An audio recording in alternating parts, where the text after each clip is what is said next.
Olá, sejam bem-vindos ao WIP 25, Work in Progress 25, um podcast sobre design com o foco apontado para um único projeto. Procuramos ir para lá da superfície e entender o que é que está por trás das opções tomadas pelos designers. Este podcast surgiu no contexto de mestrado em Design de Comunicação da ESAD, pela turma de 24-25. Boa escuta! Bem, olá, estamos aqui com o Helder Pinho e o Diogo Saraiva. Sejam bem-vindos ao nosso podcast. Olá. Obrigado pelo convite. Nós vamos agora desenvolver uma pequena análise sobre o que foi o vosso processo criativo por trás deste cartaz para o evento da Maria Pistolas. Portanto, conseguem dizer qual é que foi o briefing inicial para este projeto? Posso começar eu a explicar? O briefing era algo muito simples. Desde o início que o cliente tinha uma ideia muito fixa daquilo que queria em termos do aspecto, e haviam duas regras que eram quase obrigatórias de nós seguirmos, que seria a representação de uma ilustração em estilo BD, que mais tarde foi ligeiramente adaptada para um estilo mais contemporâneo, seguindo a mesma lógica. E o facto de eles quererem um take específico de uma BD e filme específico, que era o momento em que o Indiana Jones é perseguido por uma bola de pedra gigante. A partir daí, depois de ter a ilustração feita, todo o póster foi feito acompanhando a ilustração, ou seja, a ilustração era o objeto central e seria aquilo que teria mais destaque no cartaz. Por isso, depois a tipografia e a implementação da mesma seria sempre adaptada à ilustração de modo a que não retirasse muita visibilidade e destaque da mesma.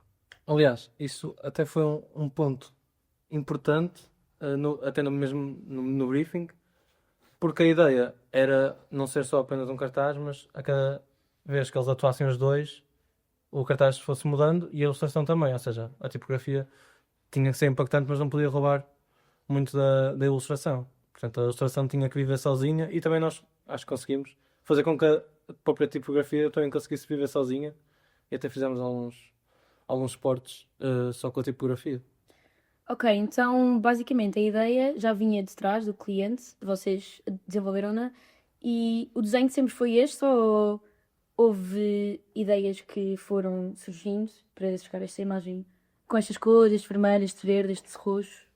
Por acaso isso é um pormenor interessante, o facto dessas mudanças da ilustração, porque o próprio design do póster, como nós somos dois, para nós era mais fácil dividir as tarefas e estarmos os dois a trabalhar na mesma coisa. Por isso o Helder começou a trabalhar na ilustração e eu fui experimentando a tipografia. No caso da ilustração, as cores, mudamos imensas vezes as cores. A paleta cromática foi mudando várias vezes e a própria ilustração, ao longo do tempo, foi ganhando detalhes novos.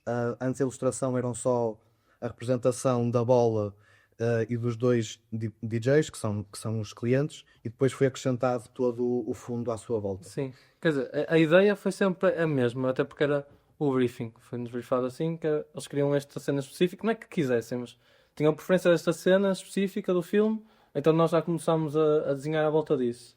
Mas lá está, como o Diogo diz, as cores foram variando, mas entretanto achámos esta combinação interessante, também porque o primeiro evento em que eles iam tocar ia ser no Halloween Exatamente. do ano passado, e então achamos esta combinação de cores apropriada para o evento. Sim, para não estarmos a recair nos tons comuns do Halloween, que é sempre tons de cor de laranja, de castanhos, tentamos uma volta cromática que assemelhasse a este espírito do Halloween, mas que mesmo assim não fosse tão óbvio, que seriam os laranjas, os castanhos, etc. Diogo, disseste que tiveste tu na parte do desenvolvimento da tipografia. Esta escolha de uma fonte mais bold e mais tudo em caps lock, o que é que vem reforçar a imagem do póster de ser um evento pronto, de Halloween, de dois DJs? É assim, a tipografia não é suposto que a tipografia seja o elemento que mais se destaca. No póster seria sempre a ilustração. Por isso, no caso da tipografia, a ideia é a seguinte: a cada póster, a cada evento, a ilustração muda, e a tipografia bold simples, não aquela que está mais junta, arredondada, com um certo efeito de ink bleed, essa com o efeito será sempre uma type secundária que aparece sempre num póster diferente, de formas diferentes. Depois a mais bold, mais grotesca, ahm, é escolhida de forma que o cartaz continue clean e mesmo assim siga a tipografia que foi escolhida para o logotipo do próprio grupo, que é o Salto. Assim havendo uma continuidade tanto na identidade do logotipo, o cartão deles, etc., como nos pósteres. Portanto, como disseste agora, vocês também desenvolveram a imagem gráfica e o logotipo para o Salto, que são o grupo, o par, vamos dizer assim, dos dois DJs. Querem desenvolver um bocadinho e falar um bocadinho sobre como é que foi o desenvolvimento da imagem gráfica? Helder, não sei se queres acrescentar alguma coisa, se posso. É assim,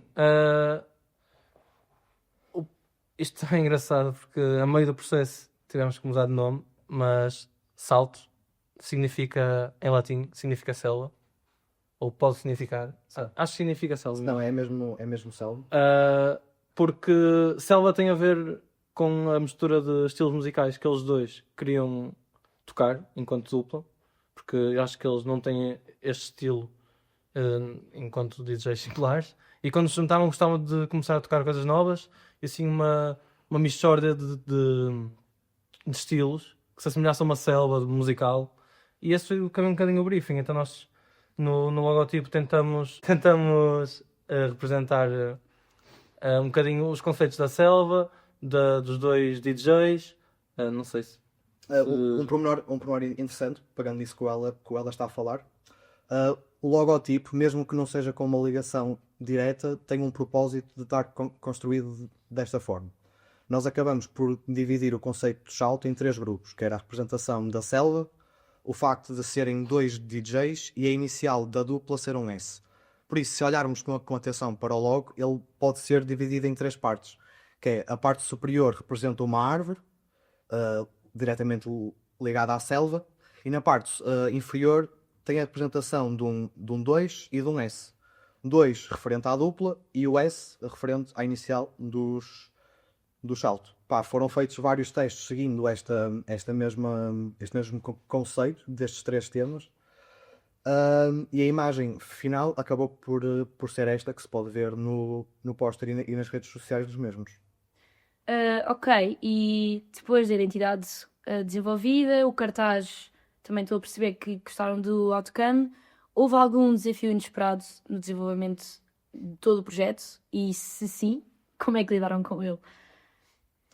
Olha, o primeiro, quer dizer, não foi o primeiro, mas acho que o maior foi o facto de eles terem trocado de nome a meio, e isso levou-nos a algumas questões que, por acaso, ainda não aconteceram na minha vida profissional outra vez, mas é uma questão engraçada de se lidar, que é, tens um briefing, estás quase a terminar o projeto, e a meio tens mesmo de trocar quase tudo. Nós já tínhamos a identidade salvaguardada e as letras, o número de letras, as duas palavras eram similares. Os dois nomes começavam os dois por S, ou sim. Seja... Não era muita diferença, mas nós de selva para salto tivemos que fazer algumas adaptações, tivemos que falar com o cliente e lá está. Eu acho que este jogo entre cliente, designers e tudo o resto que é externo a nós, faz com que este processo, sobretudo trabalhar em dupla, tanto a dupla de designers como a dupla de DJs, é mais difícil, ou seja, não são só 2 pessoas, são 4 pessoas e temos de estar todos em uníssono e temos de estar todos a pensar da mesma maneira e depois havia prazo, como tudo, não é? Sim, mas no final acabamos por conseguir adaptar a essas circunstâncias que foram aparecendo, mesmo que não tenham sido muito graves, mas salvaguardamos sempre a identidade a nível gráfico para que depois, caso fosse preciso, houvessem pormenores que pudessem facilmente ser alterados. Até porque, dado este imprevisto, desde o início nós tentamos focar-nos mais até no logotipo enquanto ícone e menos na palavra salto. Sim. Ou seja, acho que as pessoas vão ligar mais o salto ao seu ícone do que à palavra.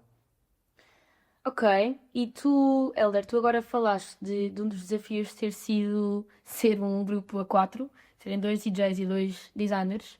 Eu queria voltar a esta ideia de serem os dois, em que, pelo que eu percebi, o Diogo trata mais da tipografia e do layout, não sei, posso estar errada, Sim.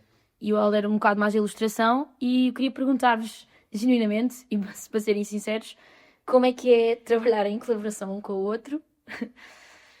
Ah, por acaso é interessante porque eu e o Helder já tínhamos trabalhado juntos antes, que nós fomos da mesma turma na ESAD, fizemos o KIRT, que é o projeto final de design de comunicação no terceiro ano da licenciatura, fizemos parte do mesmo grupo, ou seja, já havia um contacto em termos de ritmo de trabalho, etc. Ahm, ou seja, nesse sentido foi fácil porque já sabíamos de que forma é que cada um podia contribuir, e como é que seriam os inputs de cada um. Depois, dentro do próprio projeto, acabamos por nos dividir dessa forma para que nós depois fosse mais fácil. E a meu ver, não foi nada difícil trabalhar com o Helder, até porque temos maneiras de processo muito similares. Ahm, Cada um tem as suas valências, mas temos de processo muito similares. Por isso, a meu ver, foi fácil, Sim, digamos assim. posso explicar um bocadinho mais, por acaso, como é que foi este processo. Pode ser engraçado de ouvir, eu também tinha curiosidade. Nós, basicamente, logo de antemão, dividimos, né? O Saraiva começou a trabalhar na tipografia, eu a fazer o esboço do póster. Isto no póster. Sim, no póster, sim. Mas também no ícone ia reforçar a ideia de que cada um faz a sua parte, e depois há um momento em que juntamos os dois e eu vou para a secretária de Saraiva e começamos a olhar, tipo, os dois. Olha, o que é que podemos melhorar no ícone, o que é que podemos melhorar aqui no espaçamento, no kerning, não sei o quê. Sim, Está fechado. isso é um pormenor importante porque exatamente isso que o Helder está a explicar-nos. Na parte do logotipo, começamos cada um, tínhamos os conceitos, cada um tinha os conceitos iguais e a partir desses conceitos cada um explorou uma forma para o logotipo. E passados uns dias, se não me engano, 3, 4 dias, juntamos e acabamos por perceber que haviam coisas que eu tinha feito que resultavam melhor e outras pior, e o Helder igual. E disso juntamos aquilo que resultava melhor, e nessa fase, já em conjunto, acabamos por delinear aquilo que seria o desenho final. Depois de ter o desenho final do ícone, trabalhou-se a tipografia, e a partir disso chegou-se ao objeto final. Por isso, a meu ver, tanto o processo do póster como do logotipo foi bastante facilitado por esta nossa fácil divisão e aproveitamento do tempo consoante o trabalho que era preciso desenvolver. Também há que dizer que é sempre difícil, não é? Claro que o design é uma área colaborativa, mas acho que nós somos todos, enquanto designers, somos todos um bocadinho egoístas e queremos sempre fazer as coisas à nossa maneira. E este tipo de projetos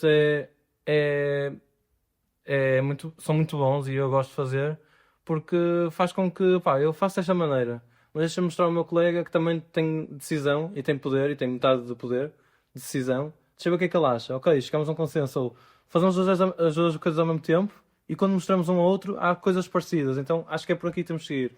Pá, esse tipo de conclusões que vais tirando durante o processo acho que são muito mais interessantes às vezes do que o próprio final. Do relato final, exatamente. Ok, e agora uma última pergunta em relação ao cartaz. Sem falar dos desafios, agora para o oposto, qual é que foi o momento ou a altura do processo que vos deu mais gozo fazer, que gostaram mais, que estavam satisfeitos com o vosso trabalho? Foi o pagamento. Não está a brincar. Assim, acho que foi a parte em que, lá está, como nós dividimos a questão da tipografia com a ilustração, acho que o momento que foi o virar da chave foi exatamente quando juntamos os dois, tanto o layout da tipografia como a ilustração, e depois percebemos que casava perfeitamente e traduzia o conceito exatamente como nós queríamos. Por isso acho que esse foi o momento que foi mais... Eu por acaso consigo ressaltar outro momento, mas este tem a ver com ou seja, uma coisa que acontece para recém-licenciados, que é na nossa área de design de comunicação, nós estamos habituados a fazer trabalhos de faculdade que são muito fixes, têm o seu valor, mas ao fim e ao cabo não saem do papel, não é? Apresentamos ao professor e guardamos dentro de uma pasta. E estes trabalhos assim, estes primeiros trabalhos de pós-faculdade, são fixes de fazer porque eu tive a oportunidade, o Diogo não, de ir ao evento e um dos DJs até conseguiu bordar nas camisolas deles o nosso ícone e até fizeram um trailer em LED. Ou seja, esse momento em que o nosso trabalho já não está só num papel ou num post no Instagram, está no sítio, as pessoas estão a ver, as pessoas estão a tirar foto, estão a perguntar, estão a passar a palavra. Eu acho que também é uma parte fixe do processo enquanto designer de comunicação. Ok, obrigada. Agora já percebi que foi um projeto bem sucedido. E agora, para terminar, tenho só uma pergunta para os dois, vão ter que responder individualmente. Se tem alguma música e algum livro, tem que ser os dois, que gostavam de partilhar, que recomendam, que estão a ouvir no momento. Ok, eu posso começar com um livro de um artista que eu gosto também da Onesado, que é o Moura, o Chesta. Ele faz caligrafia, ele não se acha um calígrafo, nem um tipógrafo, mas eu gosto muito do trabalho dele e é um livro que ele fez em colaboração com o Item Zero, chama-se Black Letter Rotunda, e eu ainda não o consegui ver em físico, mas já o vi virtualmente, e gostava muito de... Ou seja, não é um livro para se ler, mas é um livro com referências visuais, e como é um artista que eu gosto, acho que podia referenciar esse. De música, pá, vou ser clichê. Vou dizer a música que ganhou o Festival da Canção. Deslocado. Olha, até vai de encontrar à pessoa que está a fazer a entrevista, não é? Sim. Para música, vou ter uma música que vai no meu top 3 de músicas de sempre, que é Suicidal Thoughts, do Notorious B.I.G.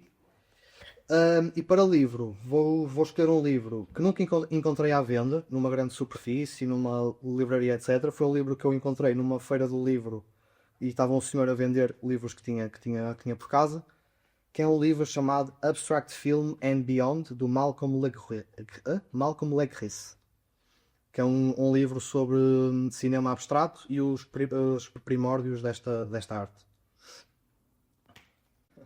Se querem dizer mais alguma coisa... Outro livro, se quiserem, é só passarem na ESAD. Não sei onde é que ele deve estar, mas é o nosso livro do Kirt. Deve estar na semana aberta da ESAD. Sim, quando for, que se tiver para cada ouvinte que nos esteja a ouvir. Dia 23. Dia 23 passem, peço script, formem a forma da escrita. E para acrescentar, se nos quiserem seguir nas redes sociais, o Helder é o Sou o Zamafren. Zau My Friend. Exatamente. E eu sou o DP Saraiva. Pronto. Com um ponto entre cada letras. Obrigada, Zau My Friend e DP Saraiva. Obrigada por fazerem parte do nosso podcast. Obrigado. Obrigada. Obrigado.